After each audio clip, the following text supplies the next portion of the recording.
तो वो चीज कैसी होनी चाहिए?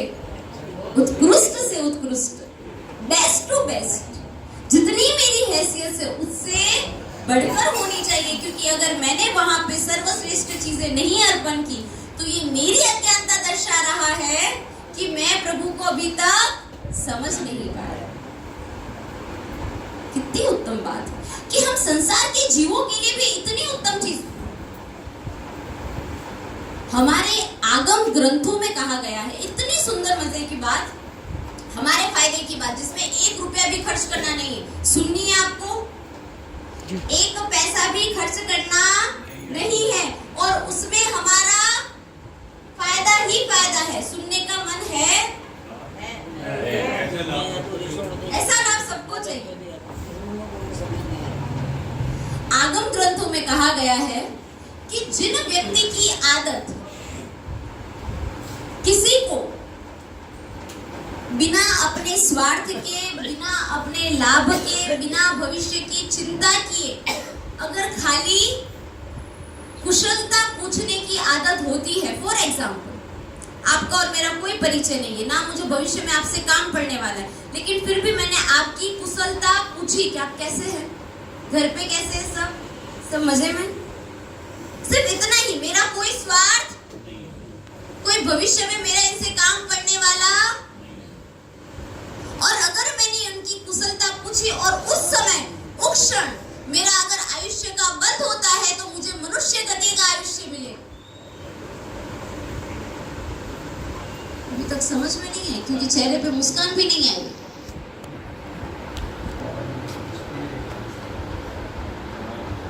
क्या बोला मैंने? फिर से मुस्कान नहीं आई तो वापस। वो आधा दूसरे को दिया था, वो हाँ, आधा क्यों दिया था वो बता रही। वो आएगा प्रवचन से पहले ही आएगा। फिर से क्या बोला था मैंने कि अगर हमारी आदत किसी व्यक्ति को बिना अपने स्वार्थ, बिना अपने भविष्य के लाभ की चिंता किए बिना किसी को खाली ये पूछने की आदत है कि हेलो, हाउ आर यू, कैसा चल रहा है, सब परिवार में सब कुशल मंगल, पर उसमें हमारे कहीं पे भी स्वार्थ की भावना नहीं है। कहीं पे भी भविष्य में ये मन में नहीं है कि ये व्यक्ति, आज हम फोन कर रहे हैं तो मन में ये भाव नहीं है कि भाई ये व्यक्ति हमारे काम आएगा या इससे मुझे अपना काम निकलवाना है। कहीं पे भी स्वार्थ वृत्ति नहीं है और उस समय हमारा आयुष्य बंद हो जाता है तो निश्चित रूप से हमें मनुष्य का भाव मिलेगा ही मिलेगा। स्वार्थ तो करता ही नहीं है।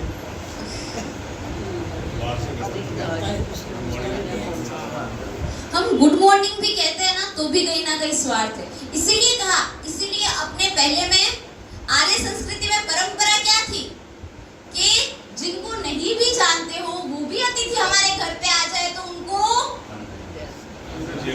स्वागत करते हैं।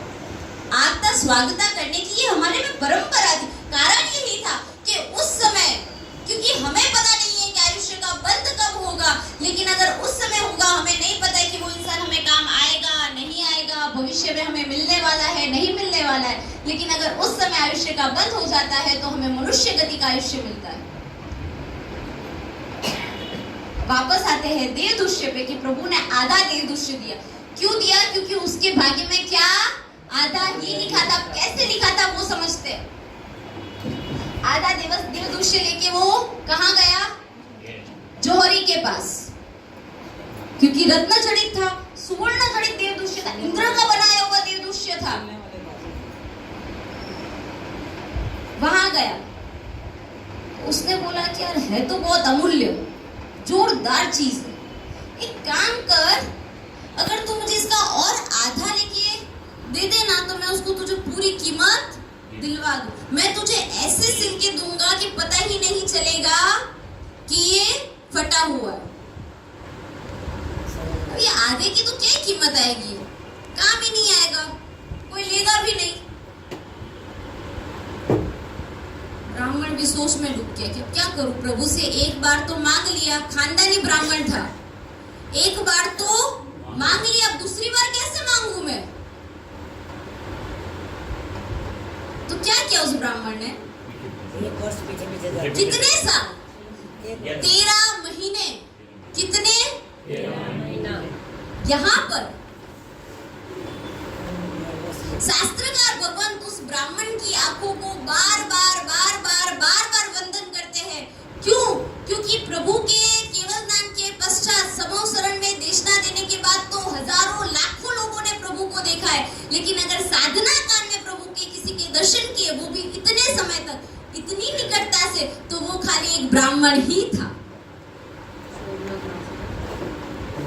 साधना काल में प्रभु को किसी ने इतने करीबी से किसी ने नहीं देखा, खाली उस ब्राह्मण ने ही देखा है, क्योंकि 13 महीने तक प्रभु जहां कौशल में खड़े रहते वहां पे दूर से खड़ा हो जाता, प्रभु जहां जाते वहां पीछे पीछे जाता, मांगने की हिम्मत नहीं। 13 महीने हो गए, कैसे मांगू मैं प्रभु से? कभी कभार हम हमारा स्वार्थ, कोई इंसान काम कर रहा है, लेकिन अगर हमारा काम है तो हम क्या कहेंगे, भाई आप अपना छोड़ो यार, पहले यार मेरे देख लो यार प्लीज।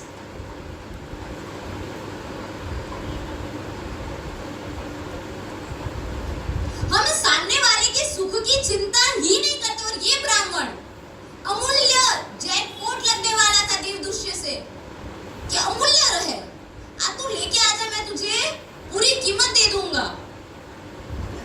पर मांगे कैसे? तो प्रभु के पीछे पीछे पीछे पीछे पीछे घूम रहा है 13 महीने तक। और एक दिन ऐसा हुआ कि प्रभु का देवदुष्य कांटे में फंस गया। प्रभु आगे निकल गए और वो देवदुष्य लेके चला। यहाँ पे योग्यता की भी बात होती है कि प्रभु वीर मिले, लेकिन मन कहाँ था? वीर में नहीं था, देवदुष्य में था। योग्यता और पात्र की हमें भी प्रभु मिले हैं, पर हमारा मन कहाँ है? शायद हम तो उस ब्राह्मण से भी गए गुजरे हैं। फिर से मैं कहूंगी, हम उस ब्राह्मण से भी गए गुजरे हैं कि ना हमें प्रभु से कोई लेना देना है, ना देवदुष्य में। हमको सिर्फ हमारा स्वार्थ पोषना है, हमारा अहम पोषना है। हम आज प्रतिक्रमण करने के लिए आ रहे हैं, सामायिक करने के लिए आ रहे हैं, पूजा करने के लिए आ रहे हैं। आशय क्या है? यांत्रिक क्रिया बन गई है, खाली रोबोटिक, कि भाई जैन कुल में हुए हैं, संस्कार दे दिए हैं माता पिता ने, करके आते हैं। पहले भी मैंने कहा था कि उपसर्गाक्षयम यान्ति सृजन्ति विघ्नवलयम मन प्रसन्नतामिति पूज्यमाने जिनेश्वरे। प्रभु की पूजा से अगर मन प्रसन्न ना हो तो समझ लेना हमारी पूजा में खोट है।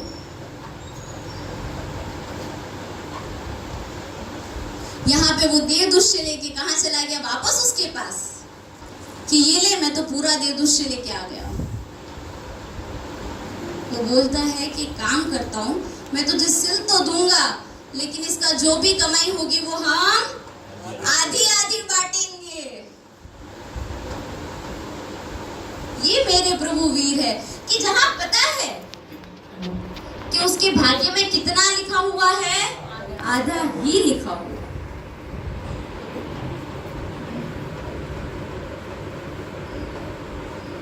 प्रभु की रीत समझने के लिए, प्रभु की पद्धति समझने के लिए, प्रभु के जीवन को समझने के लिए प्रभु से प्रेम करना पड़ेगा।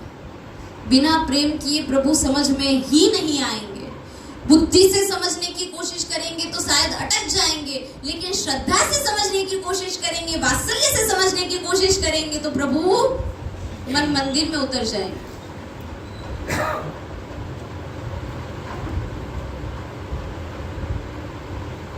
उस ब्राह्मण के भाग्य की सराहना करने का मन कर रहा है कि जिसने मेरे प्रभु को इतने पास से साधना काल में देखा है। इधर देवदुष्य को कोई लेने वाला नहीं, कोई खरीदने वाला नहीं, इतनी बड़ी कीमत कौन चुकाए? और वो देवदुष्य कहाँ पहुंचा है? नंदीवर्धन राजा के पास पहुंचा कि ये देवदुष्य है, अगर आपको खरीदना हो तो नंदीवर्धन राजा ने जैसे ही देवदुष्य देखा, सरप्राइज, शॉक, अरे ये तो मेरे वर्धमान का है, ये तो मेरे वीर का है, कहां से मिला, कौन लेके आया, किसने दिया? हमारा कोई नेकलेस या कोई चीज गुम जाए और अचानक से कोई लेके आए हमारे सामने बेचे तो हम क्या करेंगे? पूछेंगे ना, कहाँ से आया, किसने दिया, कौन लेके आया? नंदीवर्धन राजा इधर उधर इधर उधर इधर उधर पूरा पूरा इंक्वायरी सारी चालू करवा दी। उस ब्राह्मण को बुलाया गया। सबसे पहले तो नंदीवर्धन राजा ने उस ब्राह्मण को प्रणाम किया कि तूने प्रभु वीर को देखा, कैसे है, कहाँ है, कैसे साधना कर रहे हैं, उन पे कोई कष्ट तो नहीं आ रहा है ना? आंखों में चौधार आंसू, गोचरी उनको मिल रही है कि नहीं मिल रही है, वो पतले तो नहीं हो गए? कितने क्वेश्चन।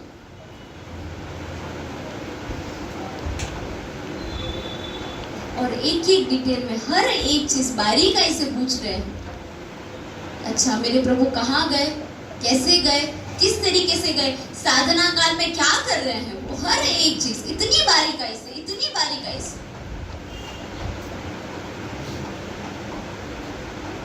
इधर प्रभु आगे बढ़ गए। आज साधना काल के जीवन में दो चीज मैं अवश्य लूंगी। एक तो जीर्ण सेठ का दृष्टांत। आपने जीर्ण सेठ की वैसे कहानी सुनी होगी, और एक चंड कौशिक की कहानी सुनी होगी। सुनी है?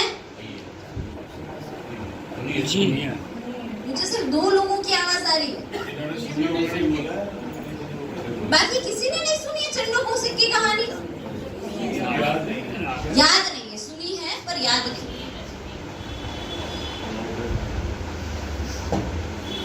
अनंत काल में ऐसा हुआ है कि कोई तीर्थंकर किसी जीव की समाधि के लिए खुद सामने से गए। फिर से अनंत काल में ऐसा हुआ है कि तीर्थंकर स्वयं किसी की समाधि के लिए खुद चलकर गए हो, खुद सामने से गए हो। चंड कौशिक ऐसा दृष्टि विश्व, कैसा साहब की जिसकी आंखों में ही पॉइजन है, देखिए और इंसान को जला दे, भस्म कर दे, पूरा जंगल साफ कर दिया, जंगल में एक हरा पत्ता तक नहीं बचा। लोगों ने वहां आना जाना छोड़ दिया है। श्रमण भगवान उस जगह से, श्रमण वीर उस जगह से निकल रहे थे। लोगों ने क्या किया? मना किया, आप कहां जा रहे हो प्रभु, उस जगह में मत जाइए, वहां पर कौन रहता है? खूंखार सर, चंड कौशिक सर। पहली बार कोई तीर्थंकर किसी जीव की समाधि के लिए निकले। प्रभु उस जंगल में आए, इतने सारे सूखे पत्ते थे कि जैसे ही प्रभु ने पांव रखा उस जंगल में, पत्तों की आवाज आना शुरू हुई। चंड कौशिक जागृत हुआ, अरे जंगल में कोई आया है। उसकी इतनी चेष्टा कि मेरे प्रदेश में, मेरे इलाके में पांव रख रहा है, उसको पता नहीं है कि मैं कैसा हूं। रुको, अभी उसको डस के समझ दिलाता हूं, सबक दिलाता हूं कि मैं कौन हूं। प्रभु आगे आए, धीरे धीरे धीरे धीरे। क्या चंड कौशिक का भाग्य होगा ना? कभी सोच के चंड कौशिक की प्रशंसा करने का मन नहीं होता है कि प्रभु उसकी समाधि के लिए गए हैं, उसके गुस्से को शांत करने के लिए गए हैं। शास्त्र में चंड कौशिक का पूरा 7 भवों का वर्णन है। कहां से क्रोध आया, कैसे आया, ऐसा क्या पुण्य का बंध किया कि प्रभु स्वयं, तीर्थंकर प्रभु स्वयं। हमारे यहाँ कोई भी बात ऐसे कही ही नहीं जाती जब तक उसके नींव गहरे न हो।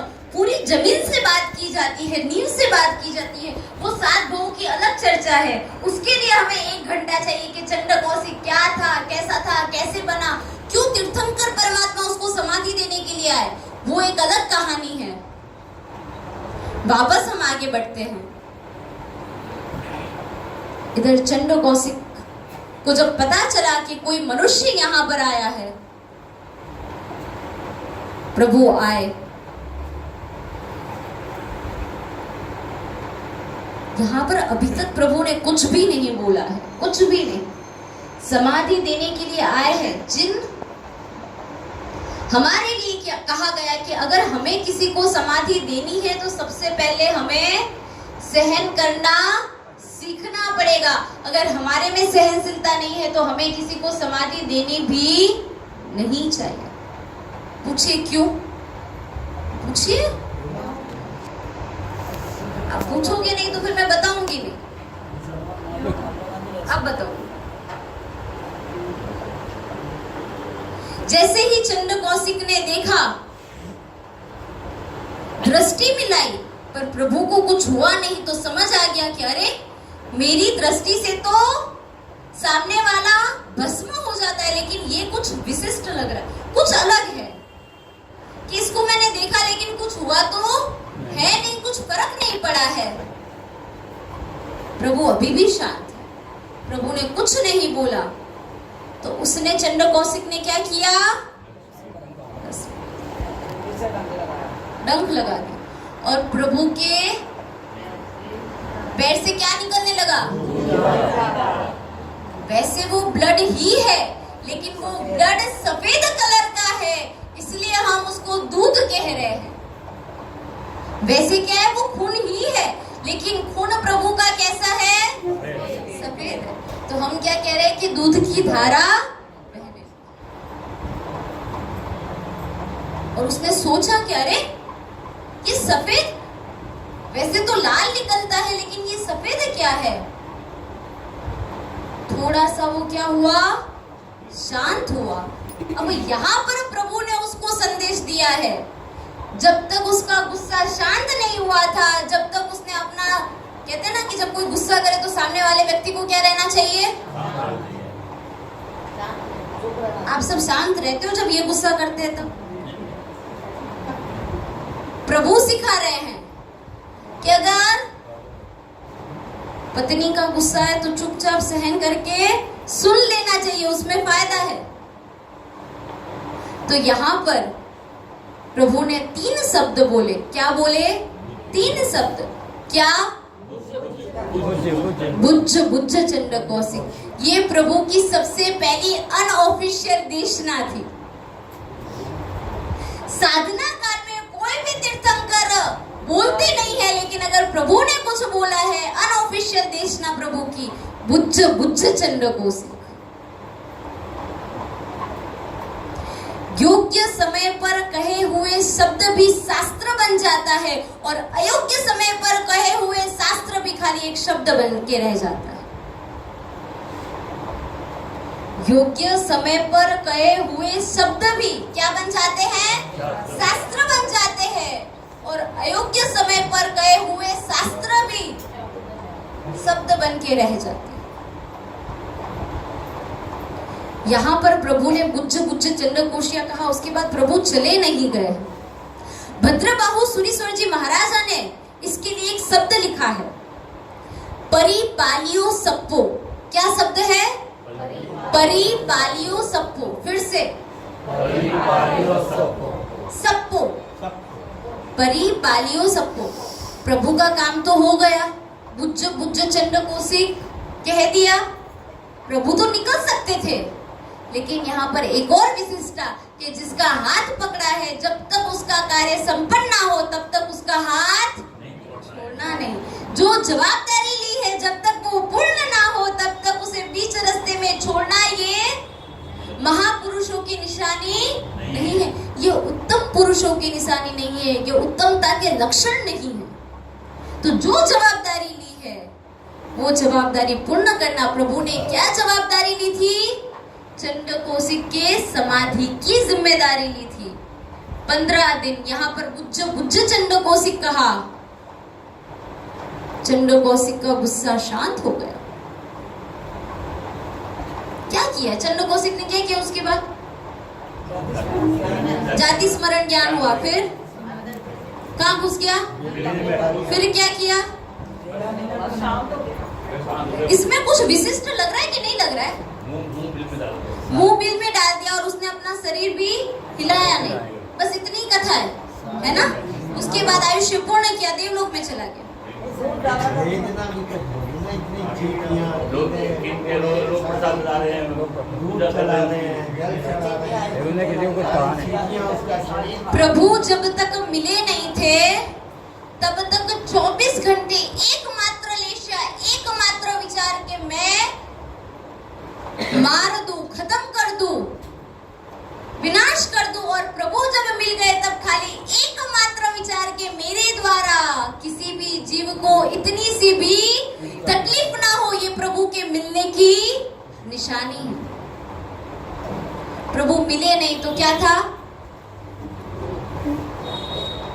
इसको मार दूं, इसको मार दूं, ये कर दूं, वो कर दूं। और अब प्रभु क्या हुए हैं? मिल गए हैं। तो मुझे लगता है कि हमें प्रभु इसलिए नहीं मिले हैं क्योंकि हमारे में अभी वो योग्यता आई नहीं है। चंद्र कौशिक में इतना क्रोध, इतना गुस्सा कि पूरा जंगल साफ कर दिया, लेकिन योग्यता कितनी कि प्रभु ने खाली क्या कहा? बुझ बुझ चंद्र कौशिक। जाति स्मरण ज्ञान हुआ और जाति स्मरण ज्ञान के बाद अपना सर कहाँ डाल दिया? अब कैसा उसके उपसर्ग 15 दिन तक कितने भयंकर उपसर्ग है। उसने अपनी करवट तक नहीं बदली है कि अगर मैं करवट बदलूंगा तो मेरे शरीर के ऊपर जितने जीव है वो क्या हो जाएंगे? मर जाएंगे। तो उसने अपनी करवट तक नहीं बदली है।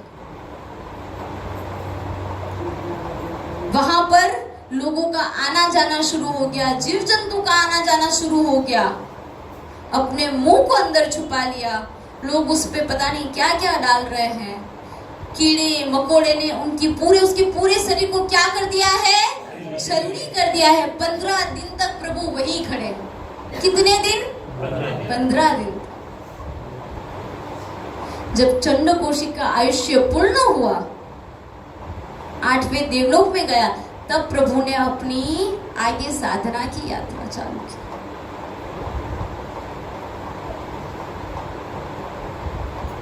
कभी कभी लगता है कि प्रभु क्या कमी रह गई है हमारे पुण्य में, हमारे मन के भावों में, कि अभी तक ऐसे या तो मन के भाव जगे ही नहीं है, आपसे प्यार हुआ ही नहीं है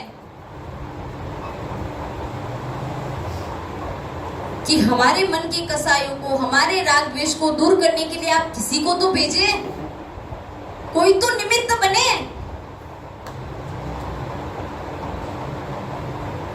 यहां से प्रभु ने जो जिम्मेदारी ली थी, परिपालियो सबको, ये वर्ड कहते हैं परमात्मा को कि जिन उत्तम व्यक्ति ने अगर किसी की जिम्मेदारी ली है तो वो पूर्ण रूप से निभाते हैं। यहां से प्रभु धीरे धीरे अपनी साधना काल में आगे बढ़ते हैं। प्रभु के 12.5 साल तक क्या किया है प्रभु ने? साधना हम किसे कह रहे हैं? किस चीज की साधना को हम साधना का स्वरूप मान रहे हैं? ये एक बहुत बड़ा प्रश्न है। हम तो प्रतिक्रमण करते हैं, उसमें भी ऐसा लगता है कि ओहो हमने कितना बड़ा काम कर दिया।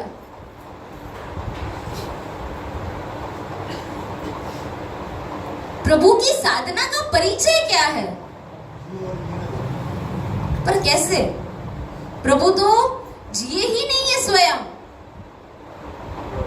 उनका एक एक श्वास हमारे लिए समर्पित था, 14 राजलोक के तमाम जीवों के लिए समर्पित था। इतनी करुणा, इतनी करुणा, इतनी करुणा। मेरे वीर प्रभु, बाकी किसी भी तीर्थंकर के जीवन में इतनी विशेषता नहीं मिलेगी जितनी विशेषता प्रभु वीर के जीवन में मिलेगी। हर एक कल्याणक और हर एक अवस्था की विशेषता है। आपको सुनने का मन है? जी। ऐसे जी बोलिए कि आसपास में नींद उड़ जाए। आपको सुनने का मन है? सबसे पहले गर्भावस्था। किसी भी तीर्थंकर ने गर्भावस्था में माता पिता के उपकारों को याद करके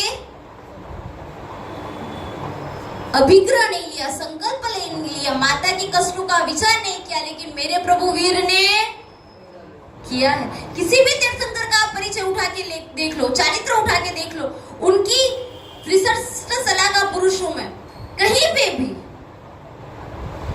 मेरे वीर प्रभु के अलावा कोई भी तीर्थंकर नहीं मिलेंगे। इसका मतलब ये नहीं है कि बाकी तीर्थंकरों की उपेक्षा है, लेकिन इसका मतलब ये है कि मुझे मेरे तीर्थंकर, मेरे शासन सम्राट से ज्यादा प्रेम है। दूसरी अवस्था शिशु अवस्था। कौन सी? शिशु अवस्था। क्या हुआ था, कौन बताएगा मुझे? शिशु अवस्था में क्या अलग हुआ था? इंद्र को ऐसा भान हुआ था कि इतना छोटा बच्चा, इसको जलाभिषेक कैसे करेंगे, तब हम कैसे चलाएंगे। नहीं, शिशु वो तो नहीं 7-8 साल की अवस्था में। वो तो अभी तो नाम वीर बराबर उपसर्ग जो बाबा के साथ खेलने पेट में चढ़े थे, पेट में चलने का उपसर्ग आता है, शाम तब बन के आया था। अनुमोदना। मुझे बार बार क्वेश्चन आंसर करना पड़ता है ताकि थोड़े आप जागरूक रहो, नहीं तो मैं ऐसे ही बोलती रहूंगी और आप निद्रा में इतने मस्त हो जाओगे।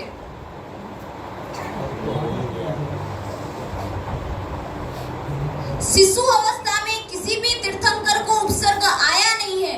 मेरे प्रभु वीर को शिशु अवस्था में भी देवता ने क्या क्या ईर्ष्या की कि इतने शिशु की इतनी तारीफ। अभी मजा चखा के आता हूँ। मिथ्या दृष्टि देव नीचे आए और प्रभु पर उपसर्ग करने की चेष्टा की। तीसरी अवस्था यौवन अवस्था। कौन बताएगा? यौवन अवस्था में प्रभु का क्या इतना अलग रहा कि बाकी किसी तीर्थंकर ने नहीं किया, लेकिन सिर्फ मेरे प्रभु वीर ने किया है? बताइए। सबको छूट है, अगर जिनका भी मौन व्रत नहीं है वो सभी उत्तर दे सकते हैं। दीक्षा से पहले या बाद में? दीक्षा से पहले यौवन अवस्था। खड़े होके बोल दो, आपकी आवाज धीमी है। 2 वर्ष घर में साधु की तरह रहे।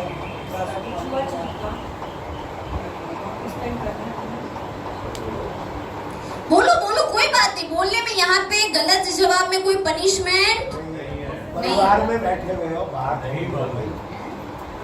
फिर भी थोड़ा दिमाग लगाने की मुझे तो थोड़ा सा पुश करना पड़ेगा ना, धक्का देना पड़ेगा मुझे। यौवन अवस्था की बात। यौवन अवस्था की प्रभु की विशिष्टता। ऐसा क्या तीर्थंकर परमात्मा ने यौवन अवस्था में किया, प्रभु वीर ने किया, जो बाकी किसी भी तीर्थंकर ने नहीं किया? टिक टिक 1